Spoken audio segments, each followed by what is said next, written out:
आल्हा उदल की इस कहानी में आप सभी का हार्दिक स्वागत, अभिनंदन। मांडवगढ़ की लड़ाई पिछले वीडियो में जिसका अंत हुआ, आगे की उसी सिलसिले में बढ़ाई जा रही सूरजमल से लड़ाई आपको इस वीडियो में बताई जाएगी। बढ़ते हैं कहानी की तरफ। सूरजमल करिया राय का बड़ा भाई था।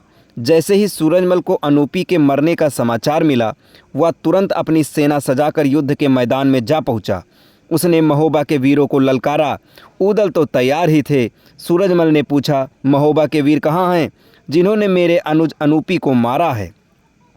टोडरमल को बांधने वाला वह वीर कहाँ है? तब तक उदल उसके सामने पहुंच गया। उदल बोला, जो आप कर सकते हो कर लो। उदल की बात सुनकर सूरजमल ने तोपों को गोले दागने का आदेश कर दिया। महोबे की तोपें भी आग उगलने लगी। तोपों के बाद बंदूकें चलीं और फिर सेनाएं आमने सामने आ गईं। महोबे के वीर दोनों हाथों से तलवार चला रहे थे। वीरों की लाशें मैदान में बिछ गईं। स्वयं सूरजमल की फौज में भगदड़ मच गई। सूरजमल ने कहा, इन सैनिकों को क्यों मरवाते हो? आओ हम तुम आपस में निपट लें। उदल ने कहा, तो करो वार। हम पहले वार कभी नहीं करते, तुम अपने मन की भड़ास निकाल लो। सूरजमल ने तीर चलाया। तीर बचकर निकल गया। फिर तलवार का वार किया तो घोड़ा फुर्ती से हट गया। वार खाली गया। उदल ने कहा, हमारा नौलखा हार, हाथी, गजसावत और पपीहा घोड़ा दे दो और करिया राय का शीश काट कर दे दो तो हम महोबा लौट जाएंगे।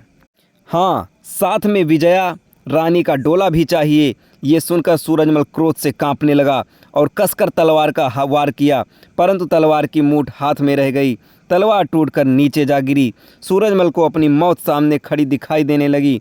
उदल ने उसे सुनाकर कहा, तुम्हारा वार हमने सह लिया, अब तुम मेरा वार संभालो। उदल ने नारायण को स्मरण करके और हनुमान जी का नाम लेकर तलवार का जोरदार वार किया। ढाल तो सूरजमल ने अड़ाई, परंतु ढाल कट गई। सूरजमल भी समर में शहीद हो गया। उदल के सामने सूरज के गिरते ही उसकी सेना मैदान छोड़कर भाग गई। उदल ने कहा, हम भागते लोगों पर वार नहीं करते, ये वीरों की परंपरा है। करिया राय से युद्ध। अनूपी और सूरज के समर में शहीद हो जाने पर धामन पत्रवाहक ने करिया राय को जाकर सूचना दी कि सूरजमल अब संसार में नहीं है। महोबा वालों ने ववरी वन काट दिया है। सूचना पाकर करिया राय ने तुरंत अपनी सेना को तैयार किया और नगाड़ा बजाते हुए युद्ध के मैदान में जा पहुंचा। ये पंच सावध हाथी पर सवार था। इधर उदल तो तैयार ही था। करिया को देखकर बोला, अब हम पिता की मृत्यु का बदला लेकर ही जाएंगे। पंच सावध हाथी और पपीहा घोड़े भी लेंगे। नौलखा हार लाख पातुर को भी महोबा ले जाएंगे। इन सब ने साथ तुम्हारी विजया का डोला भी हमारे साथ जाएगा। करिया राय ने भारी लड़ाई शुरू कर दी। सैनिकों को ये बार बार उत्साहित कर रहा था। उसकी सेना भी तोपों के साथ कई प्रकार के हाथी और घोड़े युद्ध कर रहे थे। भयंकर युद्ध हुआ। जबानी जंग में भी करिया और उदल परस्पर बढ़कर बोल रहे थे।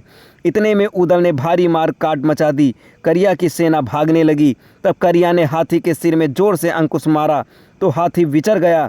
उस हाथी ने जंजीर को सूंड से पकड़कर जोर से घुमाया। जंजीर के सामने जो आ गया वह चोट खाकर गिरता चला गया। उदल की भी जंजीर की चोट हुई। उनका घोड़ा घायल होकर बाहर की ओर भागा। उदल के गिरते ही भारी हाहाकार मच गया। सेना में भगदड़ मच गई। हरकारे ने जाकर डेरे में आल्हा को सूचना दी। आल्हा ने तालहन सैयद को तुरंत और सेना ले जाने का आदेश दिया। मलखान और माता दिवला को सूचना दी। साथ में कहा कि उदल को अकेले रण में भेजना ठीक नहीं था। मलखान ने पूरी फौज साथ ली और युद्ध की ओर चल पड़ा।